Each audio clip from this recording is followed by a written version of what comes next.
ئەو یاریانە ئەوەی ئەوڕۆ دەبێنین یاری ڕێکخراوەن لەلایەن فدراسیۆنی جیهانی هونەرە جەنجەکانی جیهان کۆبۆ ئێمە وەکو من بەخۆم وەکو جێگیری سەرۆکی ئاسیای فدراسیۆنی جیهانی کۆبۆ هەستان بۆ ڕێخستنی ئەم یاریە لە کوردستان چونکە ئەو یاریە یاریەکی پێشکەوتووە ئێمە زۆر هەوڵماندا لە 4 ساڵی ڕابردوو بتوانین ئەو فدراسیۆنە ڕازی بکەین کە یاریەکان بێنێ بۆ کوردستان لەبەر وەزی ئەمنی کوردستان بەڕاستیە تا ئێستا نەداهاتن بەس ئەو جارە هاتن و دیتیان کە کوردستان زۆر باش و ئارامە الحەمدوللا و هەروەها یاریزانانی کورد هەتا ئێستا لە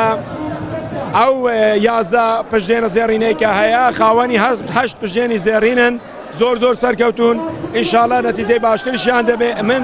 تەنها هیوایەتم ئەوەیە تەمامی ئەو کەسانەی کە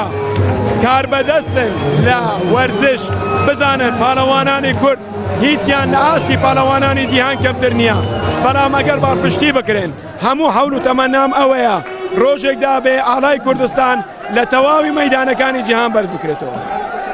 جەبار بابێزین ڕەسوولم جێگیری سەرۆکی ئاسیای فیدراسیۆنی جیهانی کۆبوو.